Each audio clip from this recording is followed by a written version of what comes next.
So I just finished up a game of from the Late Unpleasantness. The one that I played was If It Takes All Summer. This is Grant versus Lee and the Overland Campaign of 1864.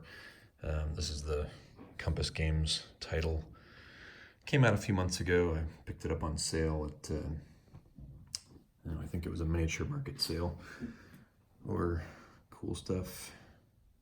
I don't know.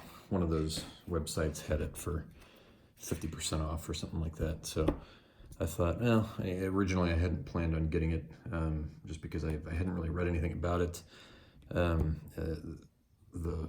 This was a case where the designer, Stephen Rue, maybe, or Rui, not sure how to pronounce his name. He sadly passed away. There's a nice tribute to him on the back of the rule book.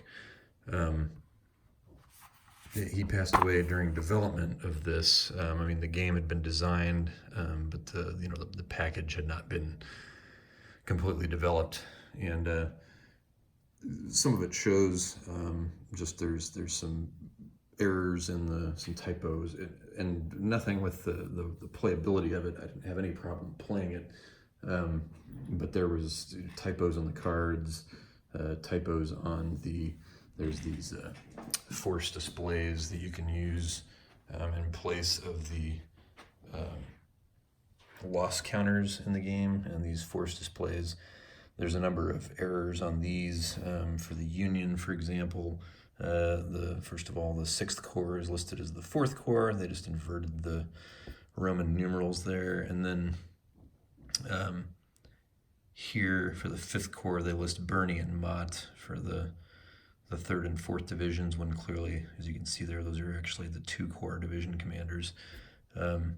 So there's some misprints there. Same thing up here for one of the 18th Corps divisions, the 2nd division. They list Getty from the 6th Corps by mistake. So,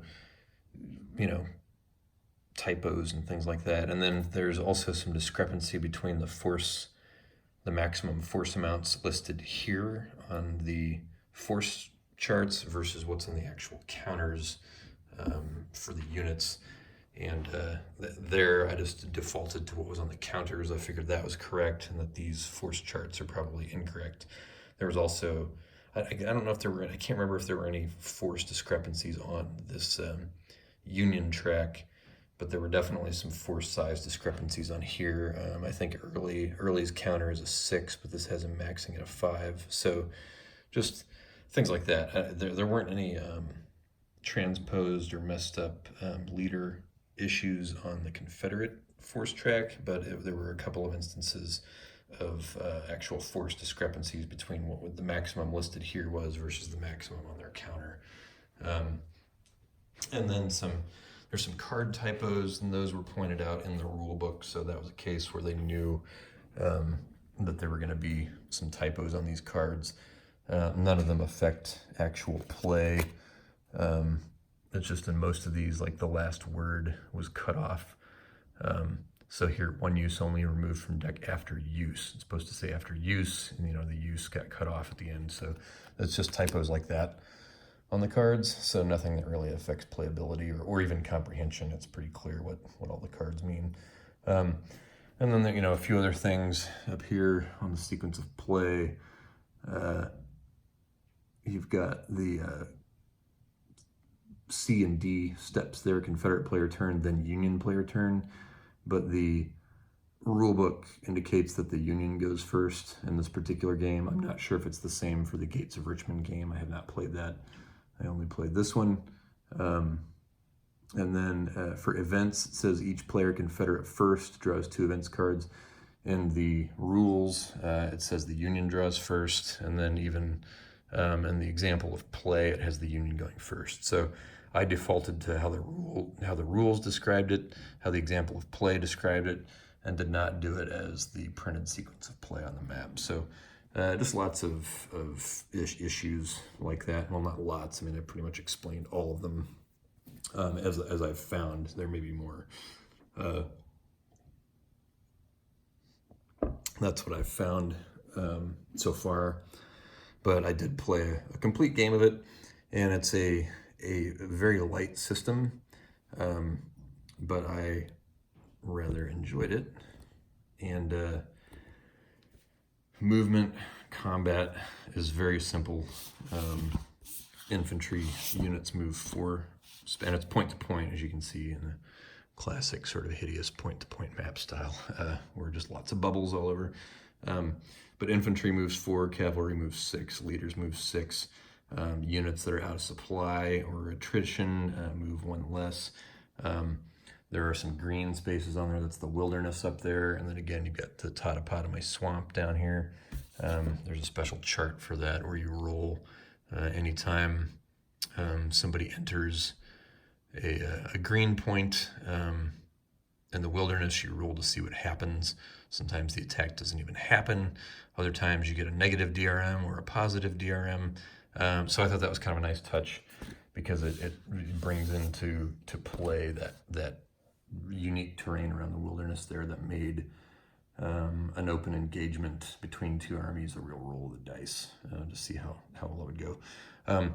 As you can see here, I've finished, and the number of Union troops down here in these Totopotomy Creek spaces are victory points. The Union wins if they occupy all 4 of the green Totopotomy spaces, or if they occupy, I think, any 2, or maybe it's 3 of the Richmond defenses. Yeah.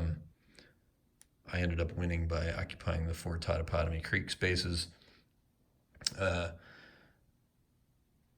can see Lee's army way up here. Basically, through some crafty card play, and this is sort of card-driven game. Although the cards are, it's weird calling it. It feels lighter than most card-driven games I've played. So I mean, I hesitate to call it a CDG, but it basically is. And the card play is real open. You can play you can play cards any time. You can discard cards any time. You just can't have more than 8 or 9, whatever it is. I never really flirted with the maximum number of cards in my hand. Although I did hold off. As the Union player, I started drawing more of these replacements cards and started hoarding them to prevent the Confederates from getting them. And same thing, I held on to this because this would really seriously hurt the Union strength position. But I started hoarding these replacements cards because the Union, you can see on the force charts over here, the Union is at full strength nearly. Confederates not even close. So some good card play for the Union really helped there, as well as I made use of one of these local guide cards for the Union, where you play this at a combat and there's no combat roll, there's no losses, but the defender must retreat from the point. So I knew I had this card, so I set it up where I got Union troops around Lee's forces, and at the time Lee was up here.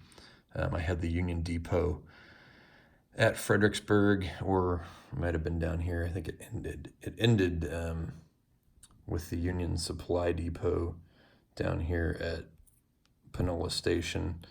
You can run it off of their supply point terminus, which could be here or up here at Brandy Station, or at turn 13 it becomes available down here at White House. So in the mid-game, when the Union's pushing out of the wilderness and further south towards Richmond, you want to transfer your terminus down here to Aquia Creek so that they can run off of this Fredericksburg Railroad and supply points off of that railroad, as opposed to tracing all the way back to Brandy Station, which is going to be too far off of a railroad hub to supply your troops past the wilderness. But once I did that, that makes this point, and initially I had the depot at Fredericksburg, this makes it a vulnerable point for Confederates threatening Union supply for any attempt by the Union to push further south towards Richmond. So I kind of raced with the majority of the Union army down towards Richmond and left some lighter troops. It's just a corps and divisions mostly back here to guard the supply line.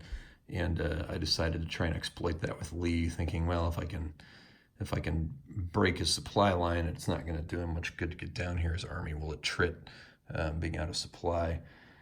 But what happened was I got Lee here to Salem Church, ready to move on Fredericksburg, but then in the start of the Union turn, had surrounded these 2 retreat points and then played the local guide, which means, and then attacked out of Fredericksburg at Lee.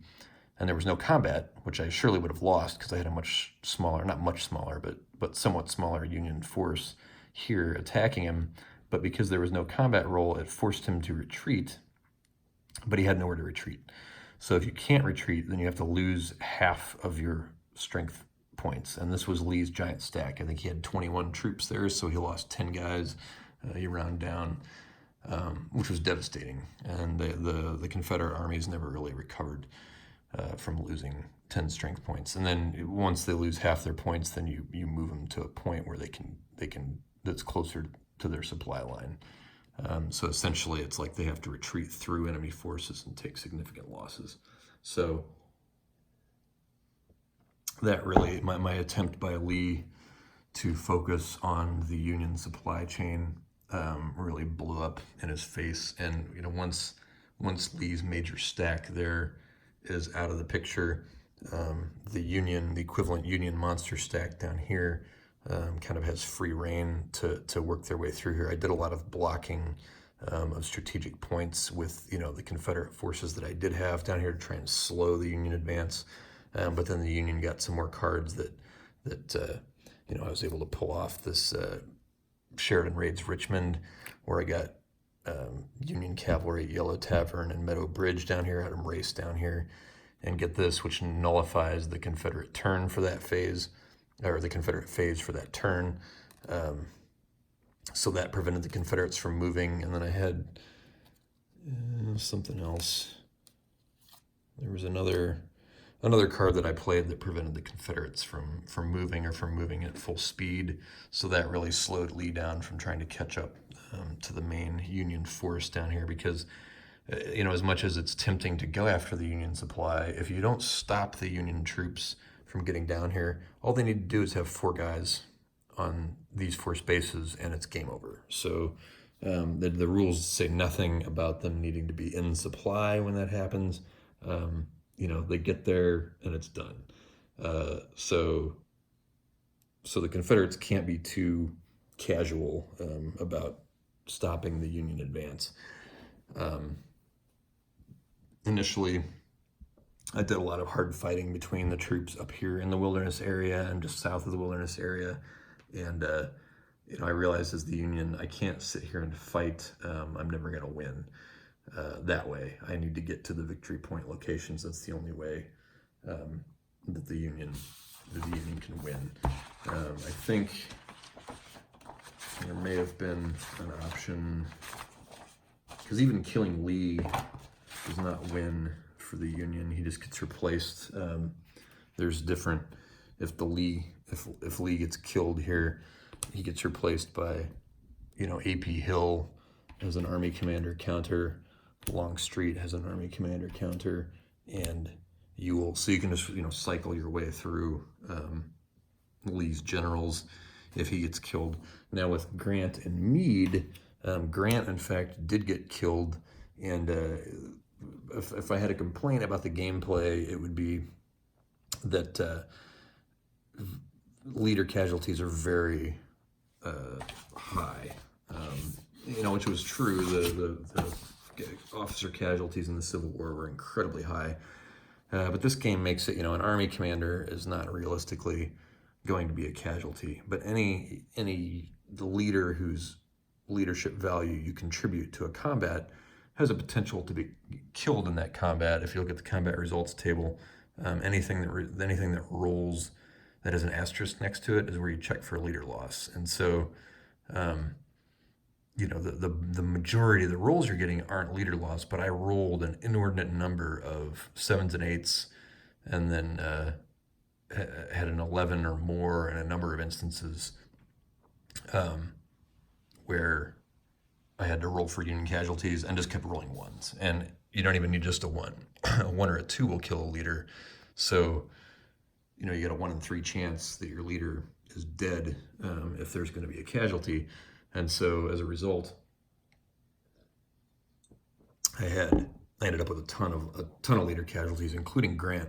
So if Grant gets killed, he's gone, and then you pull out the Meade army counter, and Meade takes over. Now, if Meade gets killed, the Union loses. So basically what that means is you really just can't use Meade's leadership value in combats after that point, which is really devastating for the Union, because especially if they're up against Lee, Lee's adding a 3 leadership points in to any combat that he's in, plus he'll add his corps commander for whatever corps provides the lead division, in addition to the division commander. So you can see here, you've got Lee with a 3, Wilcox with a 3, and Hill with a 2. So that's 8 points of leadership. If you're, fighting, say you've got Gibbon here, he's part of Hancock's corps. So if you had Gibbon and Hancock, that would be pretty good. But you could actually be ahead if you had Gibbon, Hancock, and Meade, but you can't afford to risk Meade just in case you get a bad die roll and have to check for leader losses. He gets killed, you lose the game. So you're coming in short-handed because you can only have 1 corps commander and 1 division commander leadership rating to use in combat. So these guys would be 2 points in the hole going up against the full suite of Lee's command capability. So it can hurt the Union after a while, and that's too many cases of, and I understand that from game purposes. It makes perfect sense to me. The Confederates generally had better leadership, and they usually, the better leadership is also, in game terms, a way to allocate for the higher numbers that the Union have, because there's your combat VRMs on the chart here include a +2 if the attacker is twice or more the strength of the defender, or a -2 if you're attacking, say Lee's attacking at half strength. He's going to be at a -2, so he's going to need the extra 3 points. Not a lot of terrain modifiers in the game. If you're attacking into one of these blue points, that's a -1. If you're attacking across these blue points here, that's a -1. I played with the entrenchments capability, so you spend 2 movement points on a unit during movement, and they can build breastworks where they're at or where they've moved to. That's another -1 DRM for combat, but otherwise that's it. It's just a pretty straightforward roll 2 dice. One of the things that can also end up happening is you can end up continuing to fight, and there may be cases where you very much don't want that to happen. And in order to get out of a combat, once it's started, you have to roll less than your chosen leader's leadership rating. So, for some of the Union units, if you're stuck in a continuing combat, this wouldn't happen because it's cavalry. Cavalry will always retreat after a combat. They will never continue fighting. But say this is an infantry commander with a 1, you have to roll a 1 to get him out of combat. That keeps going. So if you're not careful, you can end up getting divisions and entire corps completely destroyed if they just keep fighting and fighting and fighting and grind each other down. I wasn't sure if it could continue indefinitely. It's not clear in the rules whether it's only 1 additional round of combat, or if it just keeps going and going and going as you keep rolling it.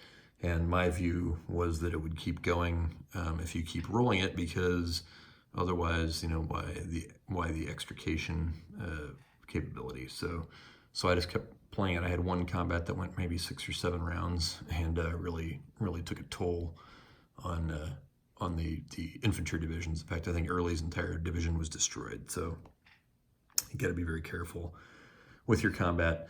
The way that you can, and in order to fix that, you have these replacement cards.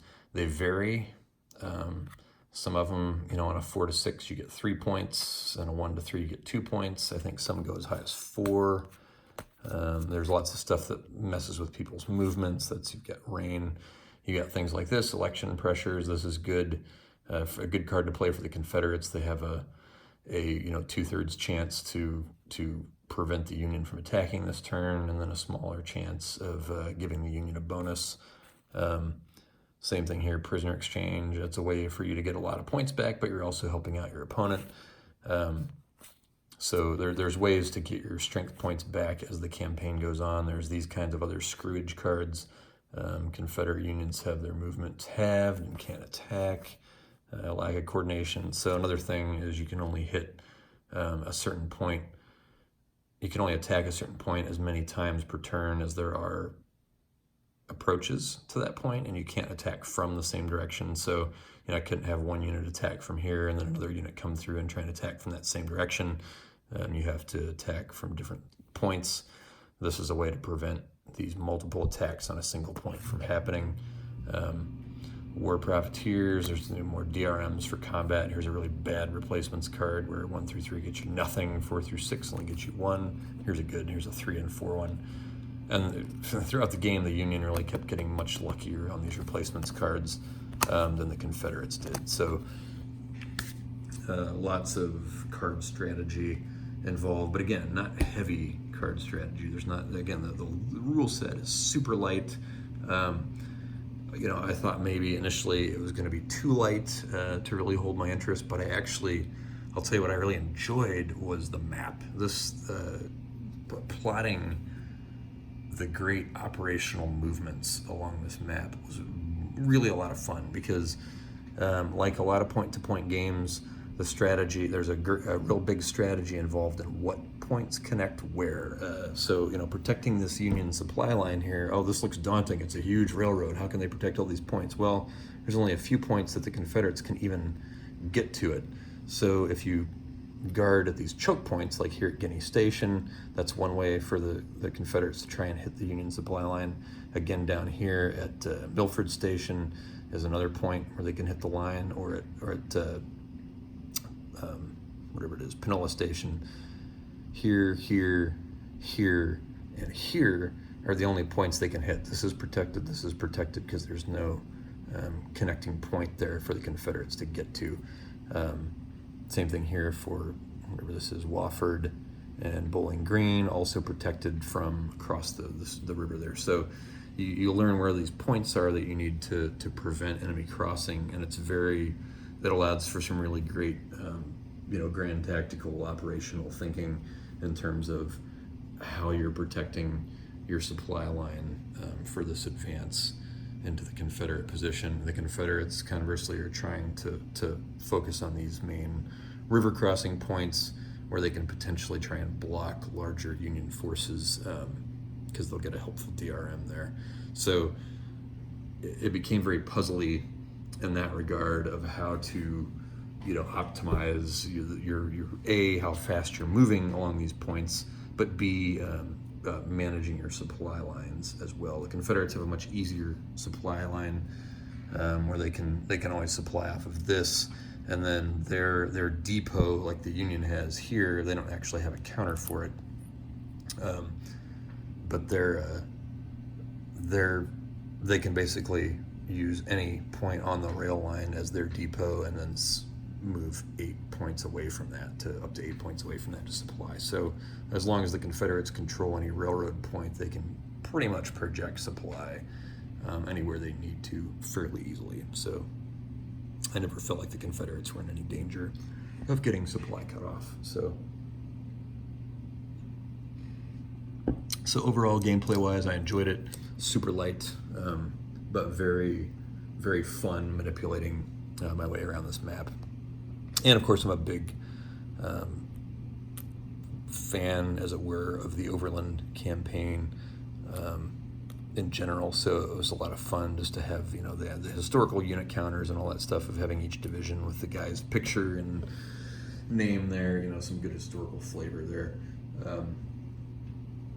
Other complaints about the game in terms of just in addition to the typos that were there, which gave it a very kind of unfinished, not fully developed feeling, was the the graphics on it, and this is the rules is the same as the cover of the box. Just a totally amateur cover design here. And Compass, generally, aside from their ghastly logo that takes up a massive portion of the box, usually I've been pretty happy with the graphic design that Compass uses. But here, bland font, some awkwardly inserted flags. I understand the need to have the 2 titles on here because there was really 2 games that were combined into sort of a dual pack. I get it. Even using different fonts for each title, I get it. But they've got a map sort of, and then a completely indistinguishable image. I don't know what this image even is. Some Union soldiers maybe charging. I can't even tell what's going on here. Just blurred into the map here. It's like you need map, you need painting, you need flags, and then just some stock photos of a couple of the key generals of Grant, Lee, and McClellan. Just way too much going on, all thrown together haphazardly, mixing of fonts and poor scaling and arrangement of imagery. Just leads to a very amateurish kind of design for it. So that's kind of disappointing compared to what I'm used to from Compass. And then some completely different picture on the side. Just a random artillery, and that's the famous Spotsylvania picture there at the bloody angle. So just a total mishmash of stuff, and then just a hideous map with this kind of dull, computerized kind of background on it. And nobody expects much on a point-to-point map. They're generally going to be ugly regardless, but this one just takes, with this horrible font choice here of not particularly legible. You want bold and legible names for all your points on a point-to-point map like this, and this just doesn't come anywhere close to that. Whatever this font is, kind of italicized looking font, just in general hard to read. So, poor design choices in the game, but ultimately or poor graphic design choices, I should say. The game itself, I think, plays fine, and I rather enjoyed it. So that's just some thoughts, sort of quick hit on the late unpleasantness, and particularly if it takes all summer, the Overland campaign. Really enjoyed it, and we'll probably revisit it just and maybe opposed. It would be obviously be a much different experience opposed. This is actually supposed to be a very hidden information game. Your stacks are all supposed to be hidden. You've got a number of these little counters that you can use to hide what's in your stacks. You've got a number of dummy counters to make stacks look bigger than they are. So all kinds of stuff like that. It's definitely not really a solo-friendly game. As I do when I usually play these games solo, is you just play each side like you don't know what you would make decisions that you would make if you were playing it opposed, as though you don't know what the other side is doing. So, if I'm gonna push guys across here because I don't think, I think this stack might be full of dummy counters. That's the decisions. That's how I, would make decisions for each side. Is just the best decisions I can make for each side based on what I would know were I playing the game opposed. And that's how you do it. So I think it plays fine. I enjoy doing it that way, but it would definitely be a different experience playing it opposed. So there you have it. A look at the Late Unpleasantness if it takes all summer. I don't know if I'll play Gates of Richmond or not. The 7 Days campaign was less interesting to me than if it takes all summer. But the rules, as I understand it, are the same between each game. But Gates of Richmond has its own map and a totally different layout to things, because there with the 7 days you're coming up the Peninsula campaign. It's going to be a different approach for the armies, but your movement and combat rules and all that stuff, supply, everything, it's all the same. Just a different scenario at a different point in the war. So, and the game was never designed to show how, you know, the aspects, the way the war was fought and prosecuted, were different between 1862 and 1864. It was not intended to show that, and it doesn't. So that's why the rules between the two are the same. So anyway, there you have it. I would recommend picking it up if you want a light or two-player friendly, you know, quick playing bit of operational Civil War wargaming. So recommended if that's your thing. If you like your heavier, you know, maybe great campaigns of the American Civil War level operational stuff, or if you want more strategic, you know, larger scale, something like For the People. Would be better choices than this. But if you want a good puzzly, fun map, fun maneuver, light Civil War game, check it out.